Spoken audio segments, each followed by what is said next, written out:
Let's begin with a drum set. Listen for an explosive live sound. The snare should be crisp and the cymbals should ring.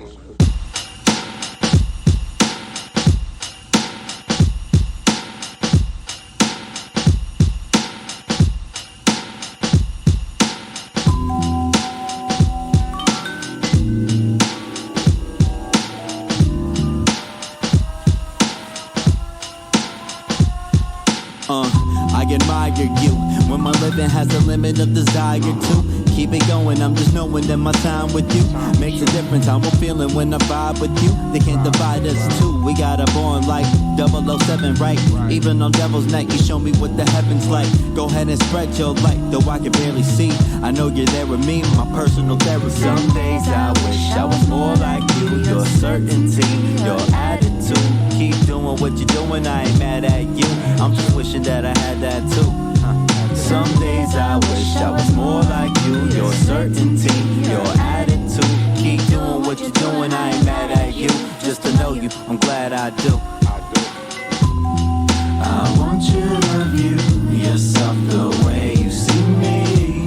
When you're feeling alone, I'll be a sanctuary, yeah. I want you to view yourself the way you see me. When you're feeling alone, I'll be a sanctuary. You inspire me, look at you crazy when you tell me you admire me. Not an example for anybody to try to be. We'll call you bluff, but I know you wouldn't lie to me. Just a surprise to me, we got a bond tight, no one can come between. I have respect for you, you have your love for me, and that's enough for me. All I need to get by, let me be the method to your Mary J. Blige. So many times I felt defeated, you always know the right thing to say for when I need it. I wanna do the same thing for you to keep it even. You can call me anytime, you don't ever need a reason. I'm right here with you, never could forget you. All the things that we've been through, everything we went through, hey, none of it was simple, but I'm right here with you. Some days I wish I was more like you. Your certainty, your attitude. Keep doing what you're doing, I ain't mad at you. I'm just wishing that I had that too. Some days I wish I was more like you. Your certainty, your attitude. Keep doing what you're doing, I ain't mad at you. Just to know you, I'm glad I do. I want you to view yourself the way you see me. When you're feeling alone, I'll be a sanctuary, yeah. I want you to view yourself the way you see me. When you're feeling alone, I'll be a sanctuary.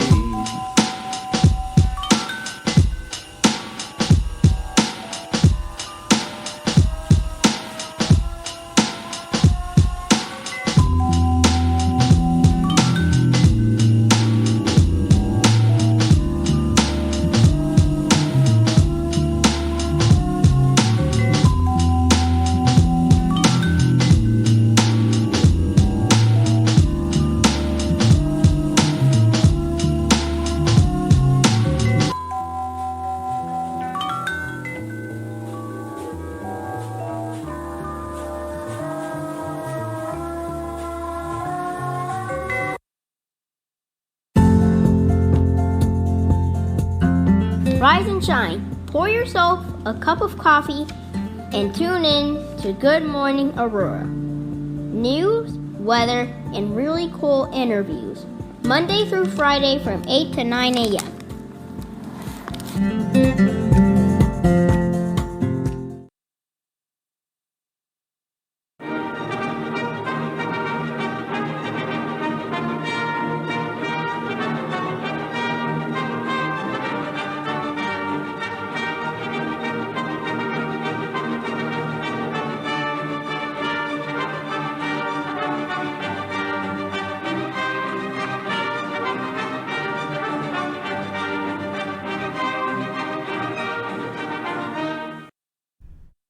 Good morning, Aurora. Good morning, Aurora. Good morning, Aurora. The time is 8:01 a.m. You are listening to and watching Good Morning, Aurora, the second largest city's first daily news podcast. As I was just mentioning before the we have the coolest job in the world. We really do. We really do. I love what we do. We love tuning in with all of you great people. Johnny Felix, Judge Renee Cruz, how are you? Davi Samantha Danner, good morning to you. Jennifer Ryan Mayton. We've got a great guest here with us today. We got coffee, we got water, and we got each other.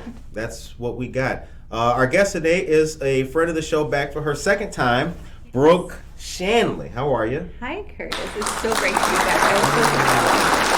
Good to see you. So we've got some things to talk about. We'll talk about the Kendall County Democrats. Mm-hmm. We'll also talk about education, your background as a teacher, and the differences in districts and everything like that. But for those who are unfamiliar with you, please introduce yourself a little bit to the listeners. Sure. I'm Brooke Shanley. I live in the 9th Ward in Kendall County, Aurora. So for those of you who are not fully aware, Aurora spans 4 counties, so Kane, DuPage, Kendall, and a small slice of Will. So I live down in Kendall County, right actually on the county line between Kendall and Kane. Okay. The county line runs behind the dumpster of my apartment complex. Location. Yes, Right? it's all about location. It's all about location. So I'm over down by 34 in Farnsworth. Okay. So over by, is it Rush Copley?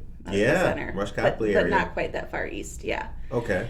And I am a school teacher. This is my 19th year teaching. I have, until this year, taught everything from K through 8, either in transitional bilingual programming or in dual language classrooms, spending most of my time in 4th and 5th grade throughout my career. I did spend about 10 years adjuncting as a Spanish professor here in Aurora at Waubonsee Community College, and then also at Moraine Valley Community College. Okay. And I am currently a K through 5 bilingual special education resource teacher, which means what I have the great privilege of doing is working with students in grades K through 5 who have difficulties learning.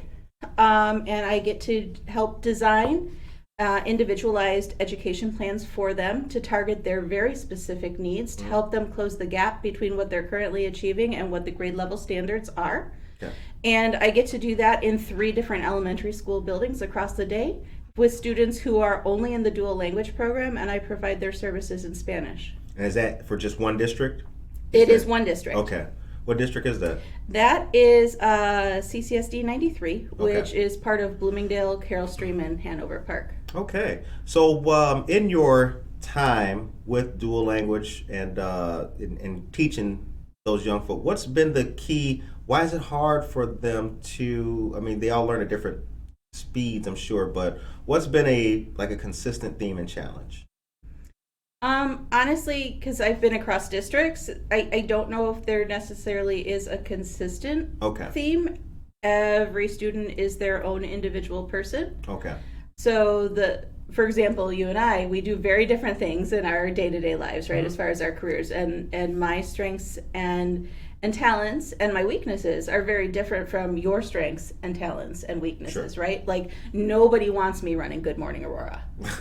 This would not be the smartest move. And while they started at 11 o'clock today. Pretty much. Could I get the job done? Sure. Right. But it's not in my wheelhouse of talents, right? So just like we have different skills and talents and different challenges that we face in life, our students come with the same thing, right? Each one is very uniquely themselves. And I don't know, like one kid might really pick up on math and the other might gravitate more towards art or PE or reading. And so it's about finding each child's unique abilities and making them feel so confident in those abilities and really building up that skill set that it helps transfer to those areas that are more challenging. Right. So that they're more likely and more willing to put forth that extra effort help lift that area up as well. Now this next question is going to be at the college level. So I think it was Waubonsee Community College opened up the Latinx Resource Center. And it's about time. Yeah, it is. So it's about time. And I have this. I have the story here, ladies and gentlemen. It's a desk full of news. I better have it. Now, Monica went to this. took pictures and detailed what was going on. Great. From friends of ours, Griselda, Franklin, all kinds of good stuff. My question is, and this is at the college level, so doesn't particularly, mean much to you at your level with the teaching, but do the youngsters at CCSD and those schools, do they need a Latinx resource center? Is it needed in the places that you've worked? Have you seen what the benefits of it could bring? Or is that something that more of a college level to even discuss? I think as far as the Latinx Resource Center, I think this is definitely very college level specific. Okay. For students. They're dealing with grants and things like that. Right. What I do see at the elementary level or in the K-12 level that is similar yet different is we have bilingual parent advisory councils. Okay. And we have positions in school districts such as the parent liaison. And these positions work to help connect the community and the families and the parents with the resources that they need. So very much like the Latinx Resource Center will connect our youth with the resources they need. Mm-hmm. When we're talking K-12, we're really talking about working with minors, and so we work specifically in supporting the parents and the families to be able to do what they need to do. And so it looks a little bit different. Okay. Your 19th year. Yeah. Why K through 12? Why only K through 12? I do K-8. I do K-8. I'm not taught 9, 10, 11, 12. Okay. K-8. I'm sorry. Because I'm not licensed for it. Okay. K-8. Did you ever think at the beginning of these years that you would be here 19 years? Were you a lifer when you started? No, honestly, I wasn't even the person that grew up dreaming of becoming an educator. It was not in my plans. It wasn't even a blip on my radar.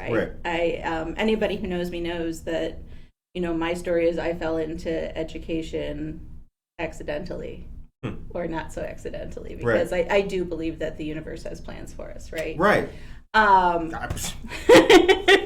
But you never know when it'll, right? Right, you never know. And you just have to trust your intuition and follow your path, right? And my path has led me here. First half of my career, and as I first became involved in union work too, listening to other educators talk about their stories about how they've known ever since they were a kid that they were going to be a teacher, right? It was their dream, and they would set up the desks in their basement with their stuffed animals and do all this, and I'm going... And I would tell my mom to raise her hand when she wanted to talk to me. Yeah, I would get the worst case of imposter syndrome because I'm like, that was not me. Yeah. That was not me. I was a good student up until high school, and my plan was to major in English literature and do a double major in poli-sci and go on to law school. That was what I wanted to do. I wanted to be an attorney. Didn't plan on being a teacher.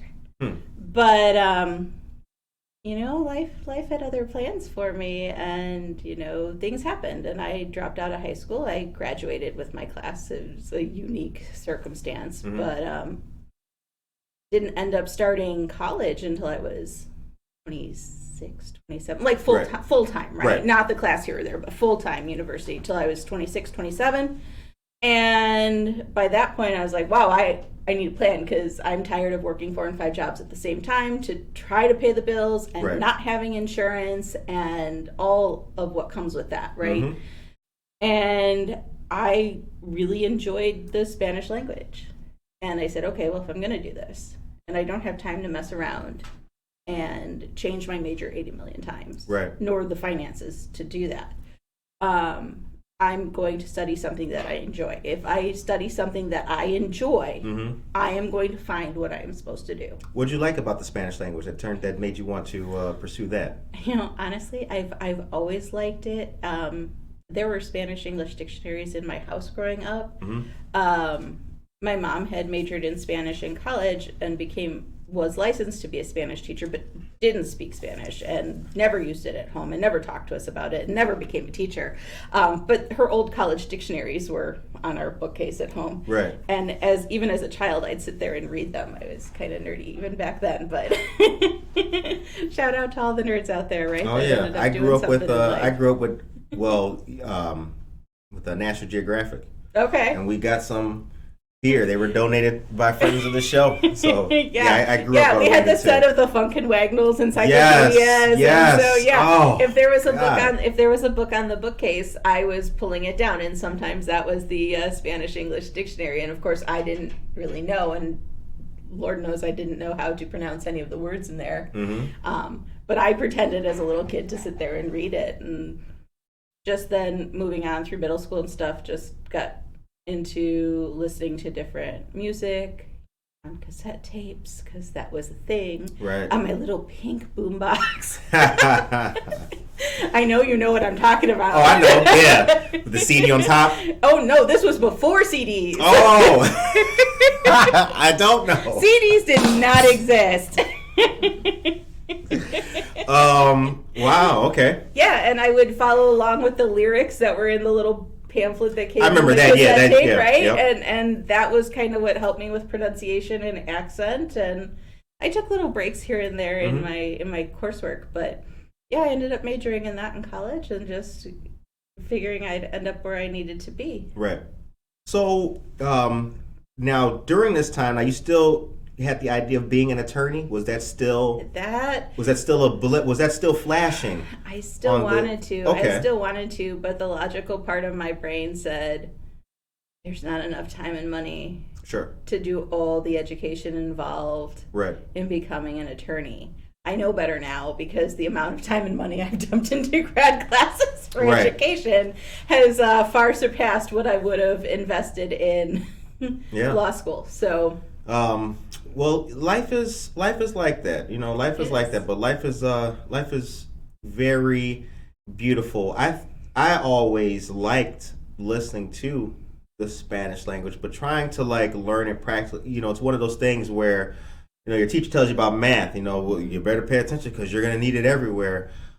I think she was a little bit wrong. I think Spanish was what she actually meant, because that, I moved to California and it really became helpful.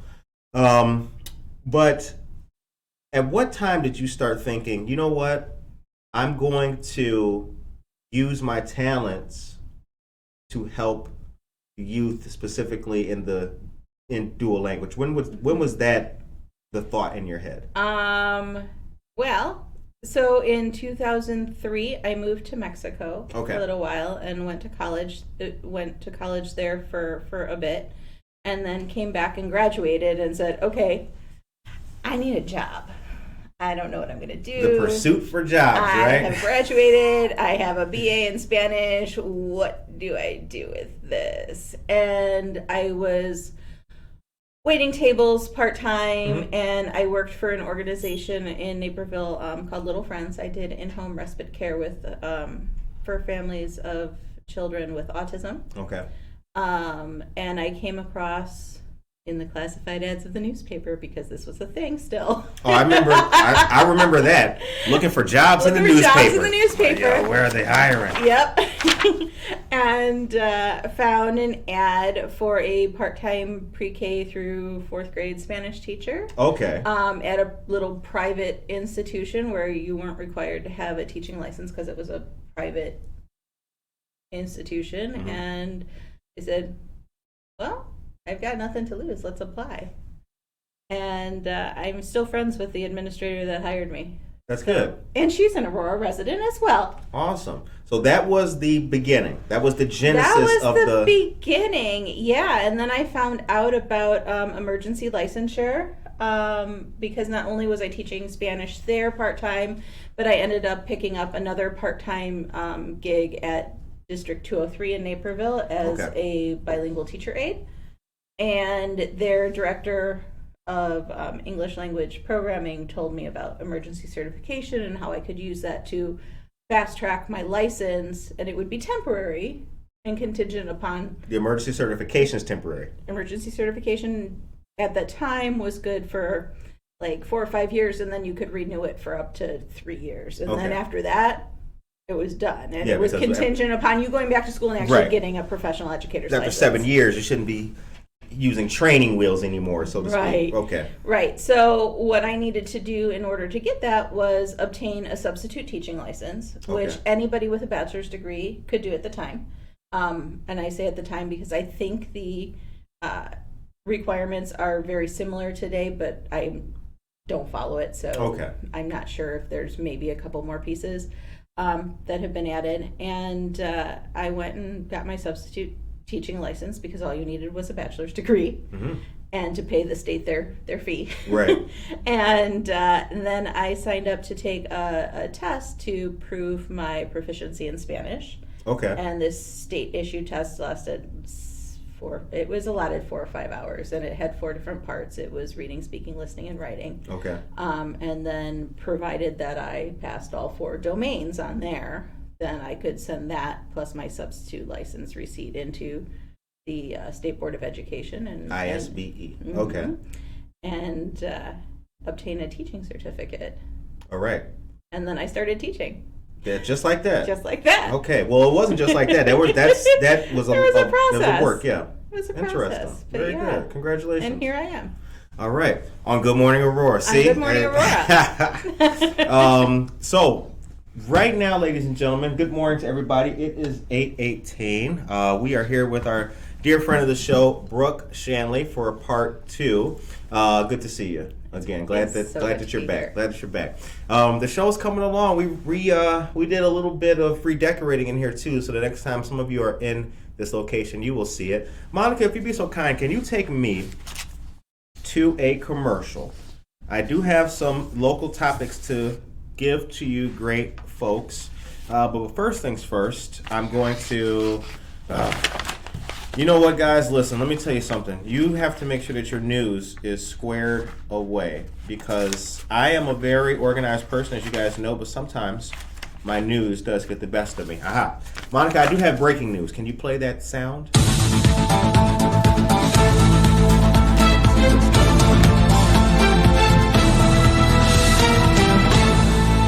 All right, Aurora Central Catholic High School hosts their 26th annual Super Saturday Night fundraiser. ACC is the school committed to the spiritual formation and education of young adults in the Fox Valley for over 50 years. They will host the 26th annual Super Saturday Night fundraiser May 5th through the 7th. The hybrid fundraiser will provide participants with a guilt-free shopping experience. Guilt-free. So you can buy whatever you want. Don't have to feel bad about it. Oh, you know what? I didn't even buy my mom a gift. I should take these Nikes back. No, it's guilt-free. Guilt-free shopping experience that will help support student programs, maintain low tuition costs, and advance the school's new strength and fitness center. This year's Cinco de Mayo theme, get ready for this, nacho average celebration. Hit the corny thing. I don't know. I think it's 5. Yeah, that's it. Okay. Perfect, yeah. Nacho average celebration. It'll feature a silent auction, raffles, and a virtual Fund to Need program. The event will give students, parents, alumni, and local community members the opportunity to support ACC while honoring the school's outstanding alumni and volunteer of the year. Shouts out to our friends of ACC. And Mr. Sean Biederman. Sean Biederman, he's a friend of the show. He is the head baseball coach. We interviewed him, and it was awesome. Also, the Aurora Boy Scouts hold Post the Colors fundraiser. This is the 4th annual Post the Colors fundraiser. It'll be held by Boy Scout Black Hawk Troop 11 at Wesley United Methodist Church in Aurora. Reservations are being accepted for the program, in which pairs of uniformed scouts place flags in subscribers' yards or at Aurora Police Station by 7 a.m. and retrieve the flags by 7 p.m. daily, saluting each time for $25. Scouts will post flags on Memorial Day, Flag Day, 4th of July, and Labor Day. In 2021, Black Hawk Scouts posted about 350 flags in Aurora, North Aurora, Sugar Grove, and Montgomery. According to Marianne Longo, spokeswoman for the troop, quote, Scouts rise and shine early to post flags on holidays when most kids are sleeping in on their day off. That's what I I love it. Hit the claps. They start at sunrise and take 1 to 2 hours to coach. I love it. See, that's the energy that you need to be a teacher or an educator or a local radio host. Okay, so that's good news there. And now let's get back to our conversation. So let's talk about, I want to stick with this and then we'll get to the Kendall County Democrats, because education is important. And you know how we do. You know that to us, the human is what matters. So here's my question. What is the biggest impact that COVID era has had on education, in your opinion, and then on yourself in education? Sure. Keeping the student focused, what I have seen during, when COVID first hit, I was working in East Aurora. Right. So I finished out that year with my second graders and was very blessed to be able to continue with them. I looped with them, as we say in education. So I went with them and was their third grade teacher as well, which was hugely beneficial to have that consistency and already have those relationships established with the students and their families, right? So I stayed with them for all of third grade, and then this year I switched school districts. But during that period, everything was new and every day was different, in so much as what was coming out on the news, right? And what was happening with my students and their families, whether it be their immediate families that they lived with, or family members that maybe didn't live inside their home but still lived close by or within the vicinity, or even in other countries, right? The students, I found, were just adjusting to life remotely, right? To being in their homes, to the different precautions that we had to take. Children are very resilient when they're surrounded with strong relationships and they have supports. They will thrive because of their resiliency. But at the same point in time, you could see it was stressful, right? And they missed the contact and the community that is built within a classroom.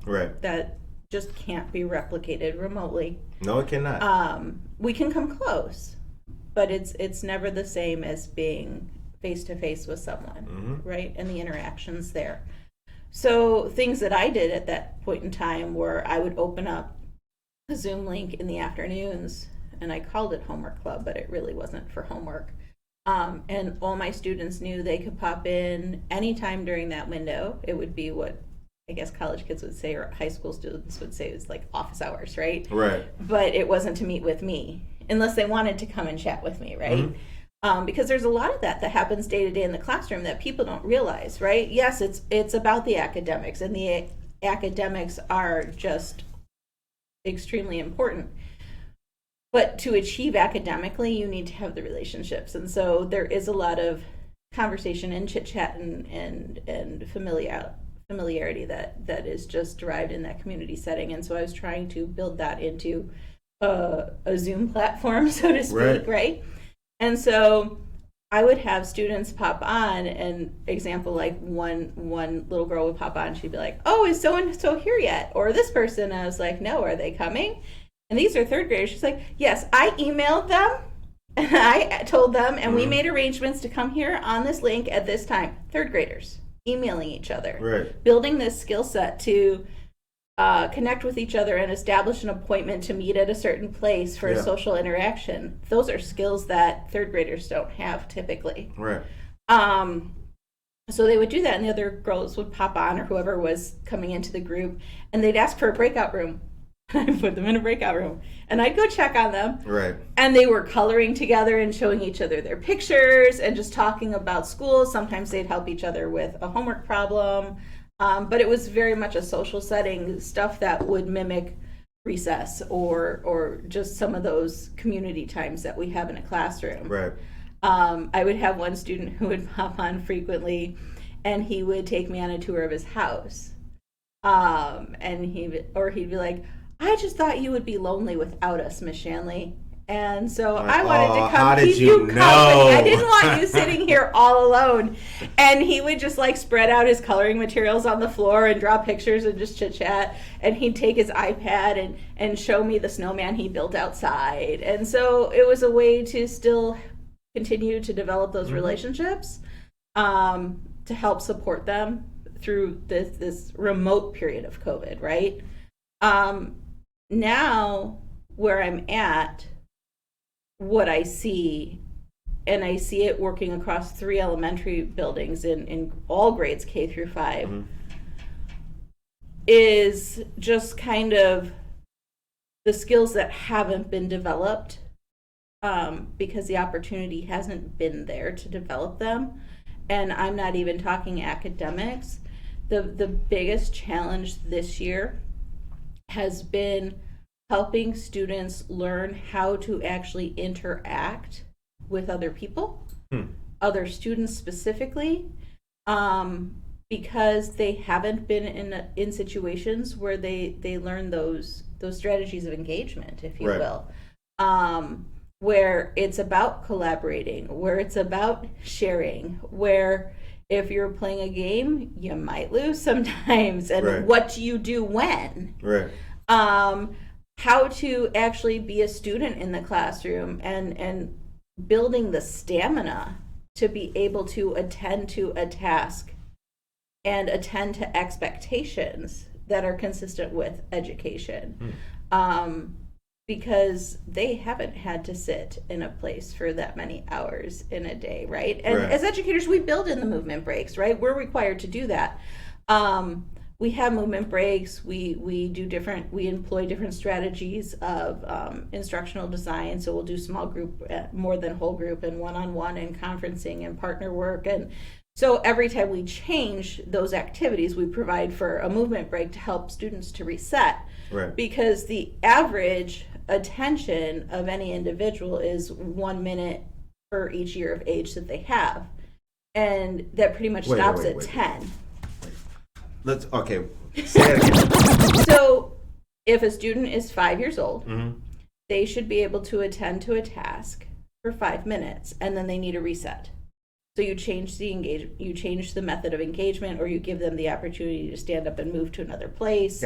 Or you do something. Because the brain needs to reset. As adults, we do it all the time, but we know how to reset. And it basically caps at 10 minutes. So even the average adult has about a 10-minute attention span.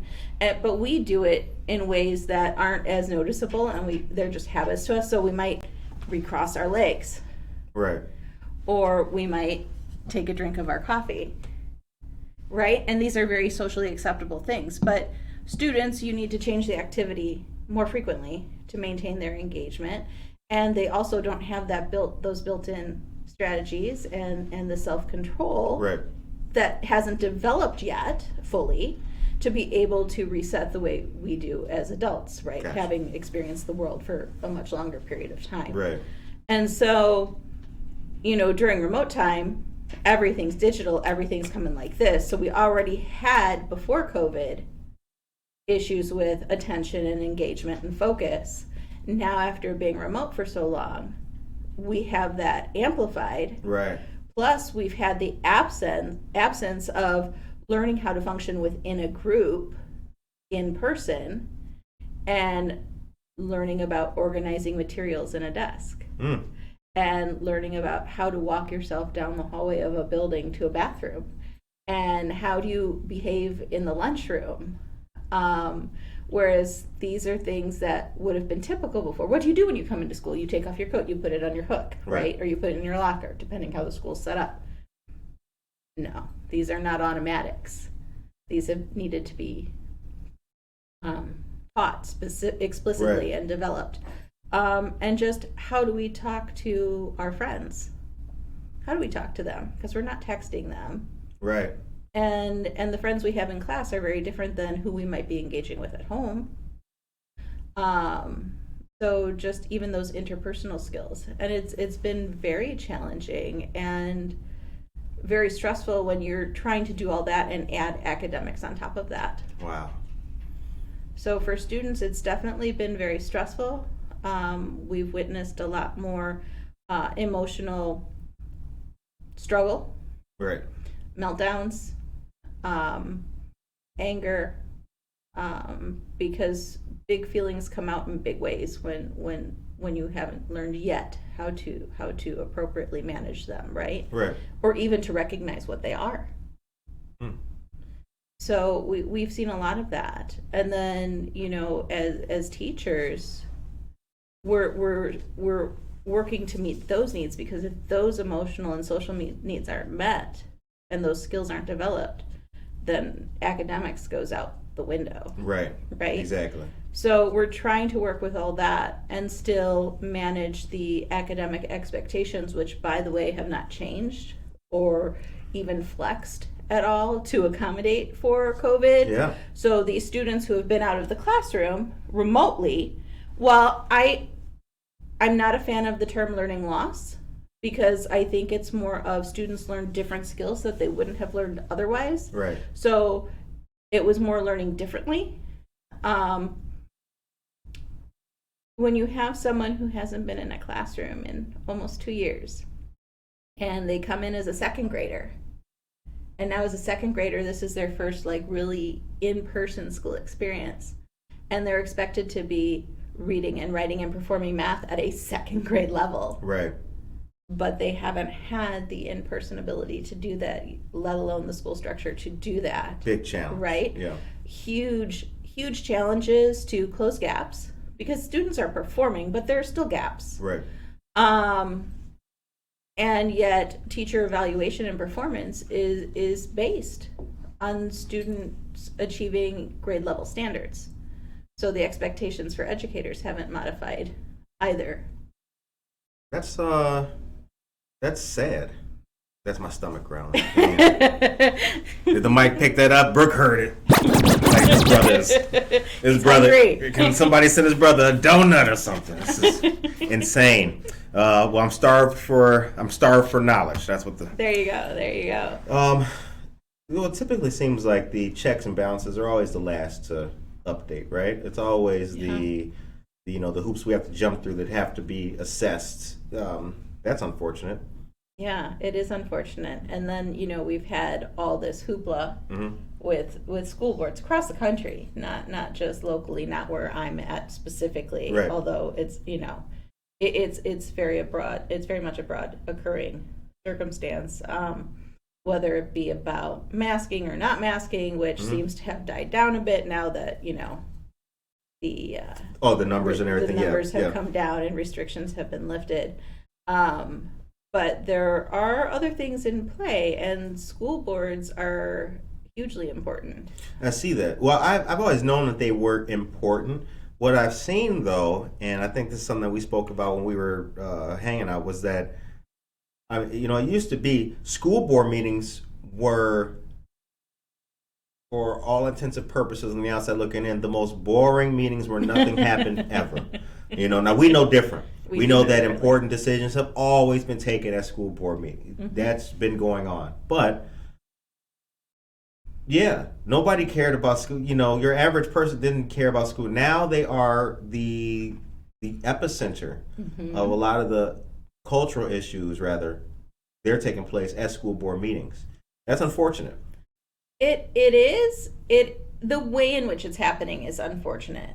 I am a proponent of community members attending school board meetings and speaking during public comments when it can be done respectfully. Okay, right. Because those are your elected officials, and they're there to represent, while they're there to manage the school budget and make sure the school district is high performing, they're there to represent their constituency, which are the families in the school that are eligible to attend the school district, whether or not they have students there. Right.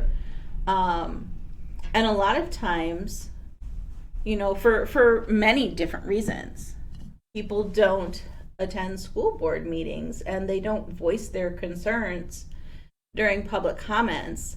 And if I have learned anything in my years of teaching, it's that a parent who speaks during public comments at a school board meeting can make much more happen and wields much more power than a teacher or, you know, a small group of teachers going to that same board meeting and voicing the same type of concerns. Right? Isn't that sad? Well, no, we're just talking here, but no, that's true, that's a fact. Yeah, the parent's voice wields much more power, and changes will happen much more quickly. Right.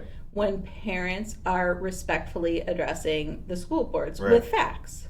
And just to clarify too, I wasn't saying it's unfortunate that parents are now getting more involved in school board meetings. It's just the fashion. It's just it's how it's happening. It's how it's happening, right? Yeah, how it's happening is absolutely ridiculous. And what, you know, and as far as school board elected officials goes, you know, for people who don't know, school board officials are elected, but they're not compensated. It is very much a glorified volunteer opportunity. Right. And they are there to serve, and they are giving of their time and their expertise. Right. Oftentimes even, you know, having to research various topics to make sure that they understand them before they look at the, you know, the resolutions and stuff coming their way, right? And that needs to be respected whether or not you're in agreement with what's happening. And that's not happening right now with all the different incidents and the people up in arms and causing chaos at school boards. It's just not okay. There are school board members that, you know, receive threats or or intimidation tactics are employed via email or in person or on the phone, right? And that is not okay, to the point that, you know, some school board members have chosen to step down in midterm or have decided that they won't be running again. They'll finish out their term, but they won't run again. And so we're going to end up losing good people on the school board because other people choose to come in and oftentimes aren't even residents in that school district's boundaries. And just cause chaos and are very disrespectful to our school board members. So, you know, we need to see a shift. We need to see people coming to school board meetings who are actually part of that school district community. Right. And that doesn't mean you have students in the school, but that you live within the district boundaries. And that they're coming and they're addressing the school board in a respectful fashion. You don't have to agree, and you can most certainly present opposing viewpoints, but do so respectfully so that your voice is fully heard. Right. And understand what you're speaking to, because critical race theory is one of the topics that is causing a lot of chaos at school boards, right? After the masking issue has died down. And it was there before, and it's been there since. But a lot of people don't even know what that is. Yeah, it's at the university level. Why are you going to a middle school? It is not something that is taught. Right. It is not something that is taught in K-12 education. In fact, it's taught as an elective course for very specific tracks at the postgraduate level. Right. And the percentage of people that opt in to take it is so small. It's not something that's taught. So when people come to school boards and are up in arms about this, they're up in arms about something that isn't impacting. Right. It's like your kids gluing macaroni and sprinkling glitter on it for Martin Luther King Day is not critical. You know, but that's right. We laugh, but that is the misrepresentation of the whole. I mean, it is.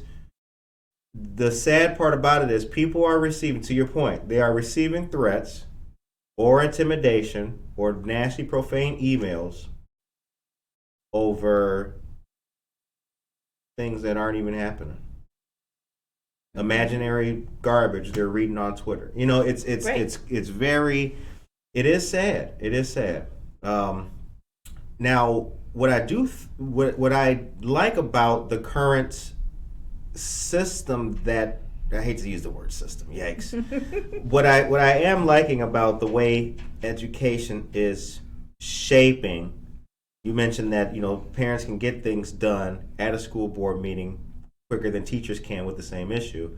What I do like is that I do believe that through all this churning of the storm, a lot of good ideas are being discovered, and a lot of the not so good ideas and things that have been going on are also being discovered. Like I think there is a growing pain through all of this, or am I looking at it?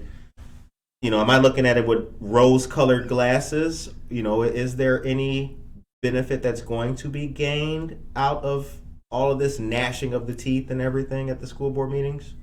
I would like to hope so. Okay.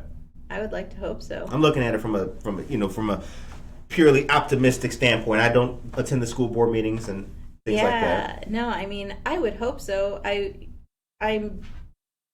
I believe strongly that it's important to have opposing views. Yeah. I believe strongly that people with opposing views should engage in productive conversations. And that may mean that you simply agree to disagree at the end of the day, but that you've heard each other out, because even if you hear each other out in a respectful fashion, right, somehow the belief you came in with shifts a little bit because you've gained something from the conversation, and that's how progress is made to move forward in a stronger, better direction. But, as an educator in the thick of it, it's really hard, right? It's really hard for us right now. Yeah. We're at a breaking point, and I can't tell you how many conversations have been had in teacher lounges across the country, because I talk with colleagues of mine across the country, where people are just like, I don't know if I can do another year of this, because the expectations and the job load is so much more than just teaching academics. Right. Basically, the education system has become a catch-all for all of the struggles within society. Yeah. And so everything from having to be childcare providers to nourishing our students with food, to addressing social emotional issues and teaching just good human behavior and expectations. It's all fallen into public education, but nothing has been taken away from our responsibilities. Right. And so eventually, I don't know if you remember, when I was a kid, we had this game at home called Don't Tip the Waiter. It's this little cardboard waiter guy with a little tray, and you put pieces of food on the tray, and the goal was not to tip them over. Kind of like Jenga, you pull the pieces out, and you hope you don't topple the tower. And I feel like in education, we're playing a game of don't tip the waiter, right? Like more and more and more and more keeps getting added to that plate, but nothing is getting taken away. And eventually it's going to fall over, going to hit a point where it falls over and things fall apart. And I'm hoping we don't get to that point. I hope not. I hope that there are some shifts that are made, but seeing legislation that's moving in other states, as far as like Indiana had a bill that was moving through about teachers needing to provide a year's worth of lesson plans up front, and just the nature of education and some of these things that have gone through in other states that thankfully I know wouldn't even make it to the floor here in Illinois. It's nerve-wracking for educators, because we're like, wait a minute, what I plan to do today may not even happen today, because someone may not have slept last night, or someone's family member may have been sick, or maybe they came to school and they didn't eat, or whatever. All these things cause our plans and how we introduce materials and instruction to change on a day-to-day basis. So to be beholden possibly to providing a year of plans up front, it's just going to cause more teachers to leave the profession. Sad. The time is 8:45. So I think, Sally Bice, you speak the truth. I'm so sorry you all must go through this. Don't leave yet. It will get better. It has to. Thank you, Sally. We appreciate that. And again, non-educators making decisions instead of listening to those on the ground. Thank you, Josie. Social emotional learning has been the priority. Good morning, Aurora, to you. Right back at you, Josie. Teachers have always been asked to do more than teach, all with little or no support or resources. Teacher burnout is real. And Michael Rayford, good morning to you. So I want to shift from the educational aspect to the Kendall County Democrats. Yeah. Let's talk about the Kendall County Democrats. You are the chair. I am the chair. You are the chairwoman of the Kendall County Democrats. Congratulations. Thank you. That recently happened, right? That did. That happened.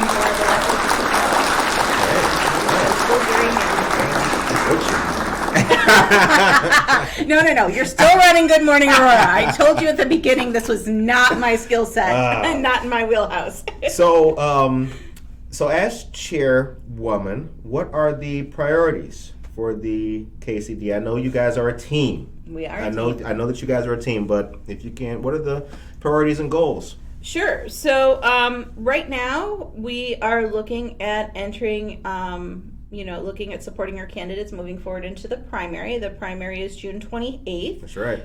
Applications for mail-in voting ballots has already opened. So go whatever county you live in, go to your county clerk's website, and you should be able to request your mail-in ballot.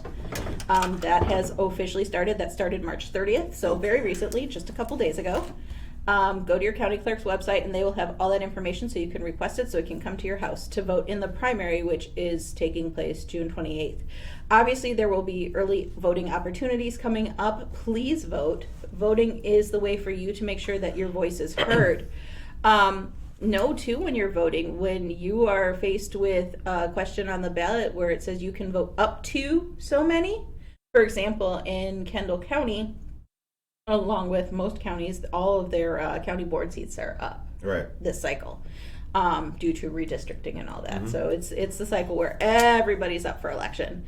So in Kendall County, different from Kane County, we only have 2 districts.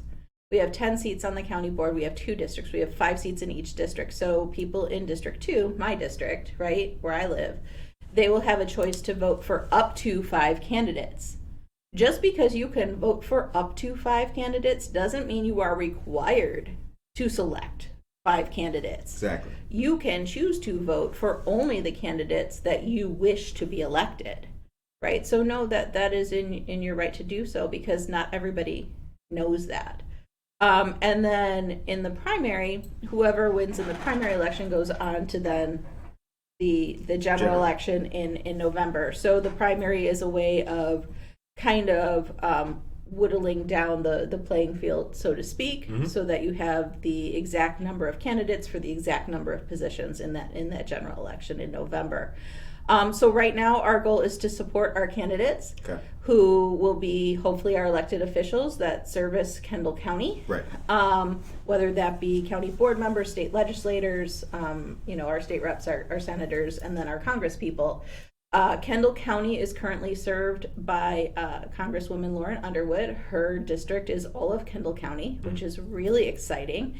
And she does have part of Aurora, and her campaign team recently opened an office up on Galena, right in between La France Bakery and Central.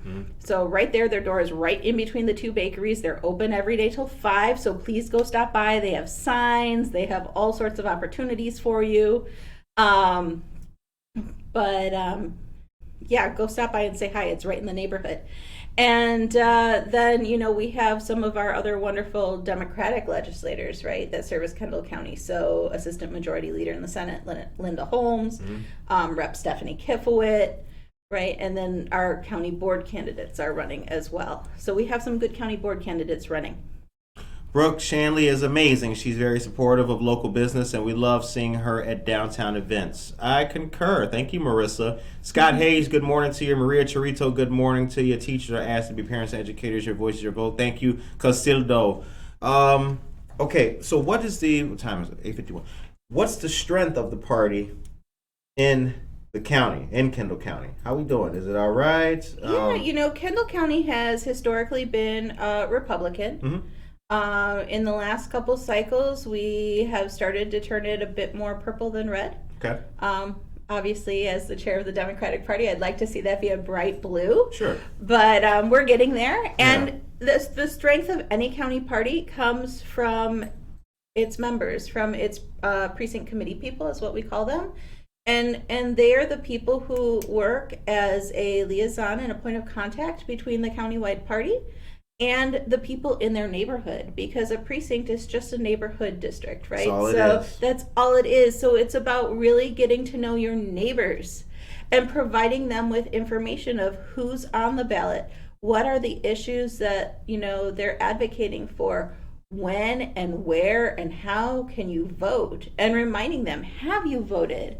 Or can you, you know, make sure you go vote if they haven't voted yet, right? Those friendly reminders. And that is the role of the precinct committee person. And without them, the party doesn't go anywhere, because it's all they're like the bosun on a ship. Yeah. You know, just like we said earlier in our conversation about school boards, how a parent who lives in the community wields a lot more power, right? We're talking about the community level. Without community engagement, without community members coming out to vote, without community members being fully aware of what the issues are, we don't go anywhere. Right? And it's the same with the Democratic Party. Now you guys have meetings. We do. When are the Kendall County Democratic Party committees are the third Wednesday of every month. Okay. At 7 p.m. We have our main office at 10 South Main Street in Oswego. And we hold our meetings in a hybrid fashion. So our office is open to those who wish to attend in person. And our meetings are also held concurrently on Zoom. So we have a TV set up so everybody can see the people who are attending via Zoom. Okay. Because Kendall County goes all the way down into the northern part of Minooka, right? And it goes further west. It becomes increasingly rural as we move west. Right. And so for people to come to a 1-hour meeting when they're going to spend more time in their car, right? Yeah. And we recognize that everybody has other commitments as well.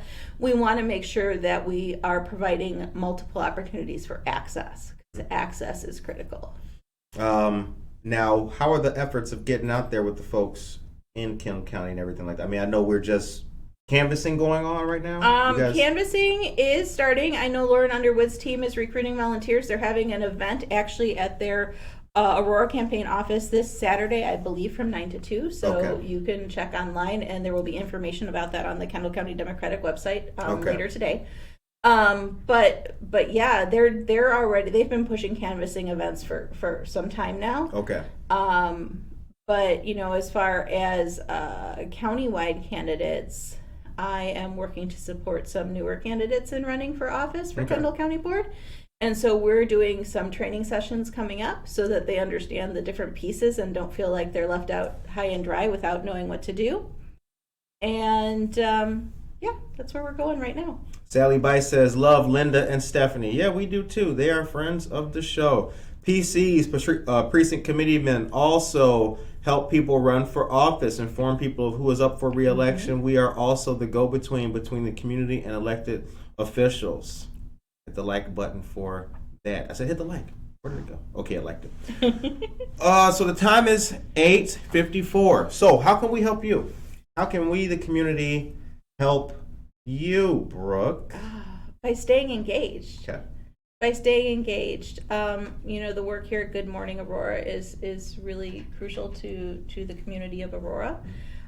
It really helps get matters into the hands of the public that they might not otherwise get to, because it takes time and money to go buy a newspaper, right? Or to just have the time to sit down and read it. Who's got that right now? But they can plug into your podcast while they're driving in the morning. That's right. Or, you know, when they get home or on their lunch break, and it helps to get some of those issues across that, you know, while people want to be engaged, sometimes the day-to-day just doesn't allow for it. Right. So staying engaged is hugely important. On a personal note, I am participating in Mutual Grounds Walk for Hope. That's right. May 15th, and I have committed to raising $1,000. So if anybody listening here feels so inclined, I would appreciate a small donation. You can go to the Mutual Ground website and click on Walk for Hope, and they will show you who all is a fundraiser, and you just click on my picture, and it will let you donate. Awesome. And that's taking place in Batavia, right? In Batavia on May 15th, I believe is the correct date. Okay. Mutual Ground, Walk for Hope. We put a lot of Mutual Ground news out there for folks, so Mutual Ground we're happy to shout them provides out. a great many services to the community, and it's nonprofit, and so those donations and their fundraisers are important, especially now when monies are running thin. Yeah. All right. So the time now, ladies and gentlemen, is 8:56. Emily, good morning. This was a good one. What? It was a good one. Well, they're all good ones. They're all good ones. Did we forget anything? I don't know. I don't think we did. We talked about Kendall County Democrats. We talked about education. I think we covered everything that I had burning questions about education. So I'm glad we did that. We talked about school board meetings as we meant to, your history with the district. Oh, here's a question I asked you before we get out of here.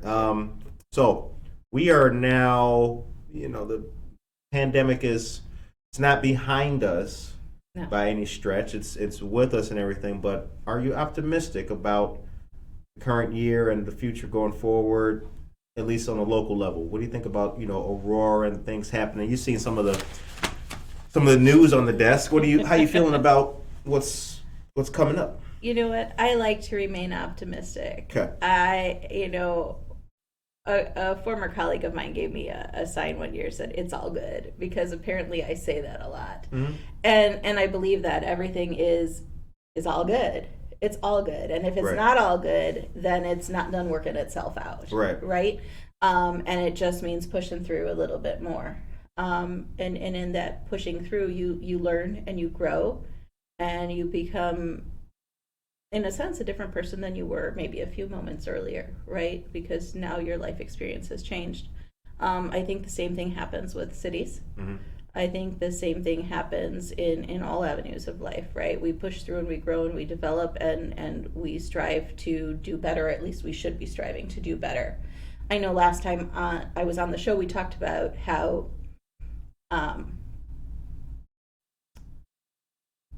COVID, how I saw COVID as being this great pause, this great moment of reflection, without which we wouldn't have stopped the running on our hamster wheels, right? Right. I think now, as we are beginning to see the light, or beginning to see what the world looks like coming out of COVID, is when we're truly going to be put to the test, so to speak, to see if we really took the time to reflect and learn and grow as individuals, and to see if we're really willing and able and ready to do the work necessary to make the changes that need to happen. But I'm hopeful that we're ready for that test, and that we're going to be able to achieve great things moving forward. Yeah, I feel that. I kind of feel like, eventually, perhaps the old norm may rear its ugly head and the hamster wheel will reappear, right? And it's like, are you going to get back on that same, or are you going to keep plugging forward, because, I work now for the company I volunteered for. Mm-hmm. So I'm not going, there ain't no hamster wheel in the world, no matter how gold the spokes are, that, is more appealing than what we, the current hamster cage. Yeah. Because it's all a cage. Despite all my rage, I'm still just riding it. It's a little Music Friday for y'all. We've been doing this. We were trying to have Music Fridays, but my last guest, they got a newborn right now, so I can't get them on to play guitar without the baby. And Curtis, until the kids squared away, man, we can't come. Okay. So me and Monica were talking about we might just sing next Friday. We might just do the music ourselves. All right. I can sing. Did you know that? No. Nobody else did I'd either. love a sample. Here's the mic. Oh, no, we're not going. Where everybody go? I know all the listeners out there want to hear you, and the mic is right here. Tune in next Friday. Michelle Gums, booster up. Have my second booster, no tail yet. Thank you very much. Have fun tonight, everyone. Still a few weeks on the first men. Fridays That's tonight. Right. Before I can join you, great job, Brooke. Thank you, Michelle Gums. Michelle Gums is a dear friend of our show, dear friend, and her yard sign is at my home. I rotate my signs. Okay. So it has been in the yard. It'll be back. Last thing before we go, peace and blessings, more love, good vibes. This is First Friday. You guys go out there and have a good night. The time is 9:01. But don't forget, it's also a special weekend because our great teammate Monica, her birthday is Saturday. Happy birthday. Happy birthday to Monica, all of you. Give Monica a happy birthday. We appreciate her. That's right. All of you wonderful people, have a great day. Have a great weekend. Take care of yourself and each other.